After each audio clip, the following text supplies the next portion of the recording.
Opa, e aí, beleza, pessoal? Esse estilo de manhwa de Murin eu sempre gosto, né? Sempre resolvi trazer aqui, mesmo sendo um estilo muito difícil de se fazer, porque é muita coisa pra falar, tá ligado? E é muito nome chinês, cara, é sinistro de fazer, entendeu? É um estilo que eu gosto muito de trazer, entendeu? E eu separei esses 5 aqui pra vocês aí verem e se viciar também, pra vocês conseguirem ver esse ano. Eu separei desse ano pra vocês irem acompanhando, né? E gostando já. Eu separei exatamente os que me chamou muito a minha atenção, entendeu? Que eu não quis dropar no começo, né?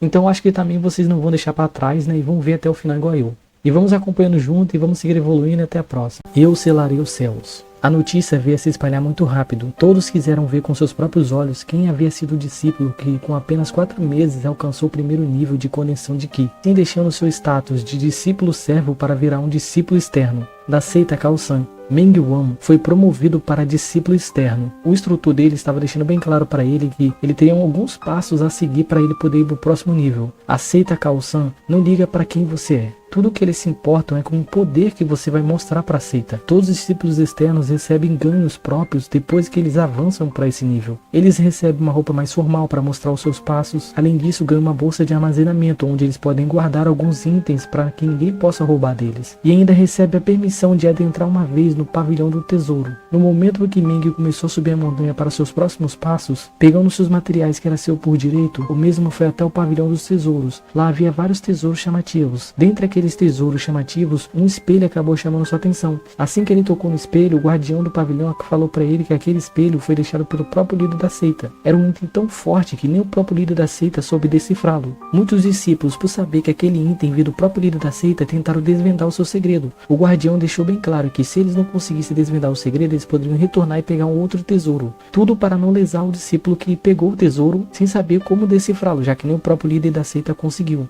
Então ele daria essa nova chance deles entrar pela segunda vez e escolher um tesouro condigente com o que eles queriam. E depois de passar por esse choque de realidade, Ming ele retornou até a residência dos discípulos externos. Tudo parecia extremamente normal, como mais um dia normal na seita, até que aquele silêncio da noite foi ofuscado por um pedido de socorro e uma morte iminente que aconteceu do lado da sua janela. Isso fez com que Meng se lembrasse das palavras do instrutor. Antes dele subir a montanha, o instrutor sênior avisou para ele que a seita Khaosan apoia o lado do mais forte. Eles não estão nem aí quem você é. Se você pegou, é seu, independente de como você fez isso. Então assassinatos era normal na seita. Geralmente acontecia muito à noite, então ele teria que tomar muito cuidado. No dia seguinte, depois de passar o choque da sua realidade, ele retornou para sua rotina normal. Foi então que ele descobriu que toda manhã a seita acabava dando para os membros dela uma pílula de condensação e meia pedra espiritual para eles poderem cultivar naquele dia. Só com esses materiais ele poderia conseguir ir evoluindo pouco a pouco. Mas só que como ele era um discípulo novato e a seita acaba honrando os discípulos novatos, ele recebeu uma outra pílula, que é uma pílula que ia conseguir fazer com que ele pulasse por nível 2. Isso era disfarçado de bênção e maldição, já que vários olhares estavam olhando ele naquele momento. E ele sabia que se ele cometesse qualquer erro ali, ele poderia morrer, já que ele ganhou um alvo nas suas costas. E Meng teve uma ótima sacada. Ele resolveu dar essa pílula para uma sênior que havia capturado ele e trouxe ele forçadamente para essa seita. Então ele resolveu fingir que estava honrando ela, dando a pílula para ela.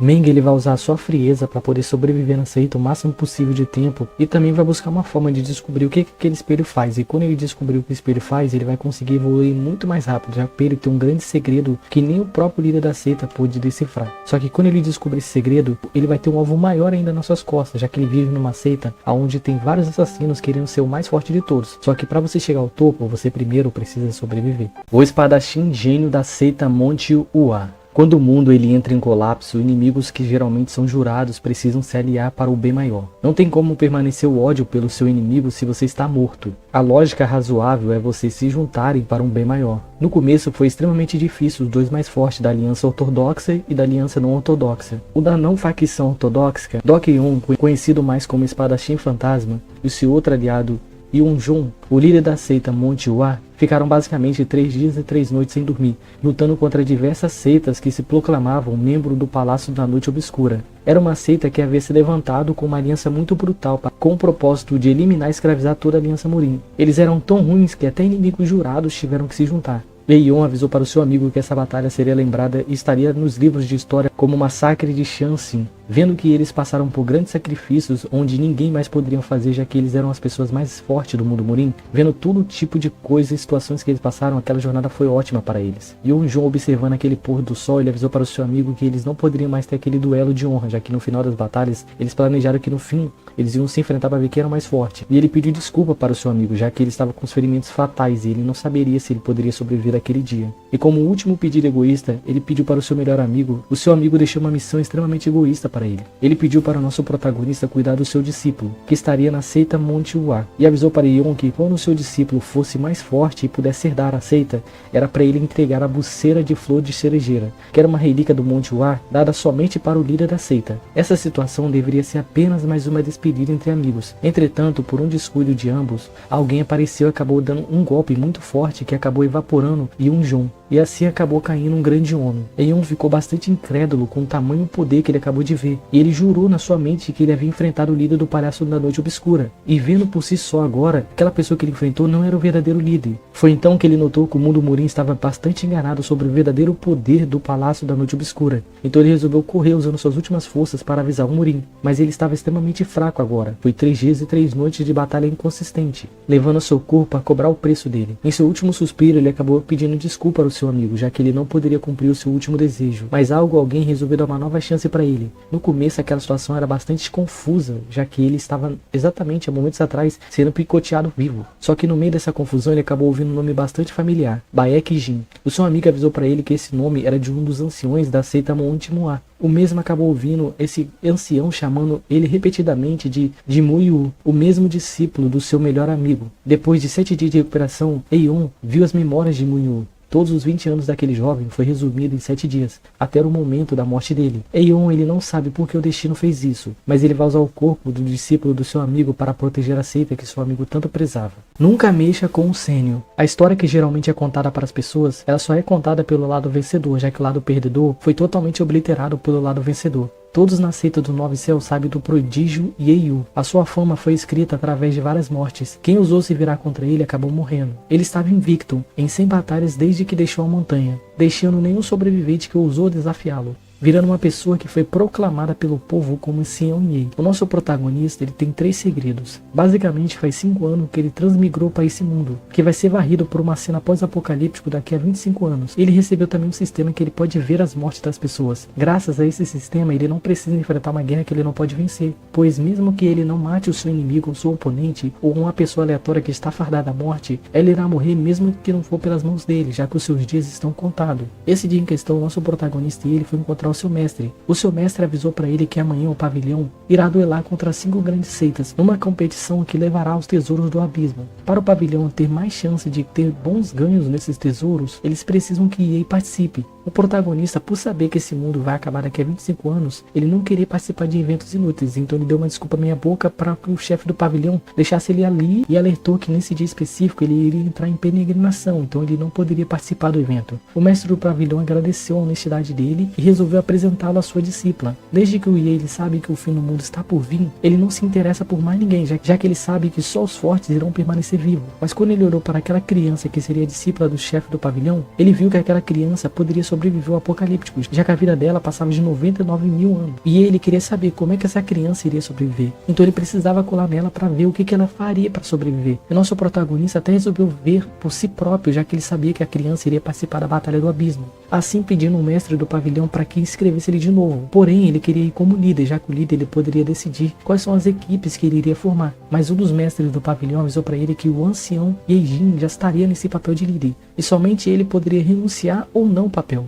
E ele alertou para o líder que iria fazer uma visita pessoalmente para Yeijin, pedindo uma batalha para saber qual dos dois era mais forte, já que para você ir como líder, você teria que ser forte. Como Yeijin queria mostrar para Yi que ele era mais forte, mesmo sem nenhum tipo de rancor, ele resolveu usar seu golpe mais forte em cima de Yi, que seria 9 espadas, só para mostrar um pouquinho do seu poder. Mas como Yi acabou segurando aquele golpe, que era um golpe mais forte dele, e ainda resolveu mostrar um pouquinho só da sua força, quando ele viu essa força, ele resolveu recuar, renunciar ao papel de líder, dando para Yi ser o novo novo líder. E agora o nosso protagonista, ele vai ver de pertinho como é que essa criança vai sobreviver, já que poucas pessoas, o que ele não sabe, que ele vai saber depois, que essa criança vai sobreviver porque ele vai se tornar o protetor dela. Então a gente vai ter que ver todos os perrengues que ele vai passar para proteger essa criança que está fardada a morrer. O sistema da seita lendária. O ciclo da vida ele pode ser considerado extremamente cruel. Nascemos, crescemos, procriamos e morremos. Quando o universo ele quebra esse ciclo, nada de bom acaba vindo com esse reajuste do destino. É normal que os filhos enterrem os pais, mas não é normal que os filhos novos tenham esse peso a carregar.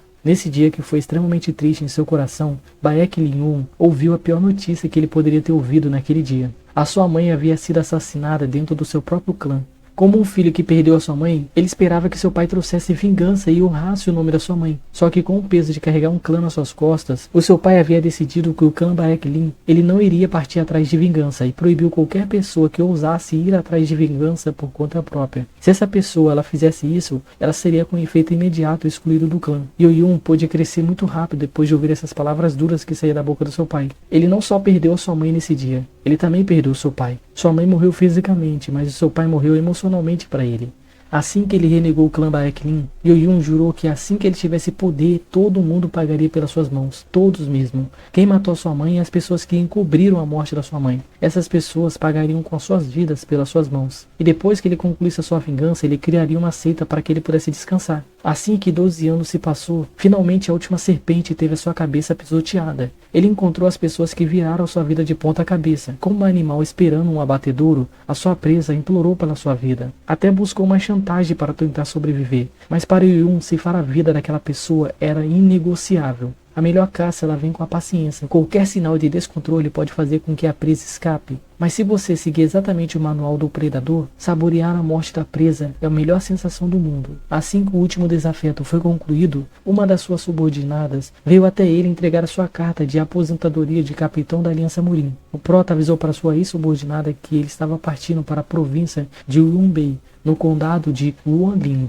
para finalmente criar a sua seita. E depois de um dia de viagem, já não aguentando mais, Won encontrou o vendedor Yu Yong, que disse para ele que essa propriedade carrega um peso. Todos os membros dela sempre acabam morrendo de ataque cardíaco. E toda vez que alguém tenta comprar essa seita, no dia seguinte essa pessoa acaba morrendo. Nem tudo seria ruim nessa seita. Por ela ser muito mal vista, o preço de varejo é muito baixo. Então qualquer pessoa pode comprar. Como nosso protagonista ele percebeu que o preço estava muito bom para acreditar em fantasma, ele resolveu comprar a seita. Assim que o vendedor se retirou, ele começou a arrumar a seita, com o intuito da seita ficar mais bonita possível para chamar a atenção de novos membros. E só faltava um lugar, que era o salão principal. E no momento que ele adentrou lá dentro, ele achou uma espada. E ele pensou que aquela espada era do antigo dono do clã. E ao tocá-la, ele foi levado para uma projeção. Foi então que ele soube que a casa geralmente testa dos seus novos donos. E por isso todos morriam. Para você saber se você pode herdar a casa ela tenta dificultar o máximo possível, de acordo com o seu nível de poder. E como ele era muito forte, a propriedade se adaptou à sua força, deixando uma dificuldade extremamente difícil para ele conseguir passar. Só que depois de mostrar para essa casa que na verdade ele que manda ali, ele conseguiu passar pelo primeiro teste.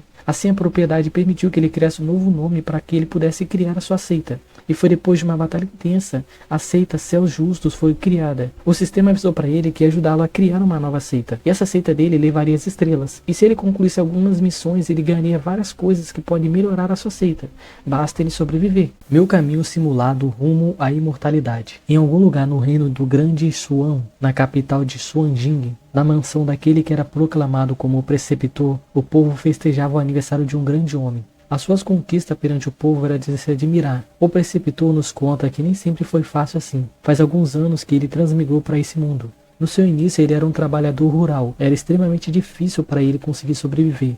Então ele teve que ir juntando grão em grão para conseguir chegar onde ele chegou. Esse dia era para ser apenas mais uma comemoração cotidiana para a capital de Xuanjing. Até que algo inexplicável aconteceu. 2 cultivadores acabaram aparecendo no céu. A princípio, quem estava lá embaixo não conseguiu ouvi-los. Para um cultivador, uma técnica de cultivo é extremamente valiosa, e eles não se importam quem vai machucar e quem vai morrer para eles conseguir essa técnica. O cultivador de nome Dao Xuanzin estava bem ciente que o outro cultivador de nome Guo Hong tinha uma técnica de cultivo de formação de núcleo. Como ambos se negavam a ter esse tal poder, Eles iniciaram um confronto entre ambos, pois o lado vencedor que pode provar que realmente estava contando a verdade. Seria uma batalha simples para eles, que causou para as pessoas embaixo uma tremenda destruição. A capital de Xuanjing foi extremamente obliterada. Liu Fan, depois de ver os corpos dos seus filhos e da sua esposa sem vida, já não havendo mais nada o que fazer, o Prota ele se questionou. Como em um mundo Murim não tem cultivadores, ele se lembra que quando ele começou a subir no poder, ele fez uma grande expedição para caçar cultivadores. Depois de muito tempo vagando sem rumo, ele notou que não teria nada para encontrar, assim retornando para os seus afazeres e virando o grande preceptor.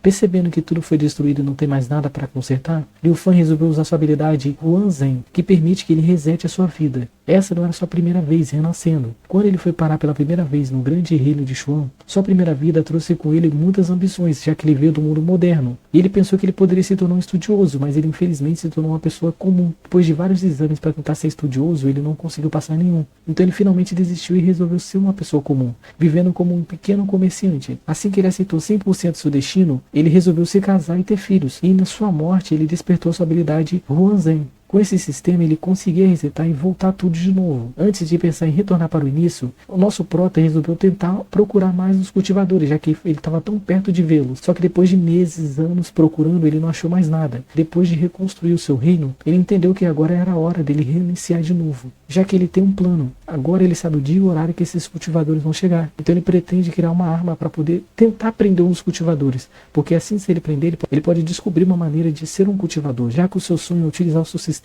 para ficar reiniciando, ficando mais e mais forte com o conhecimento de cultivador, até ele ficar tão poderoso que ele se torna o deus desse mundo.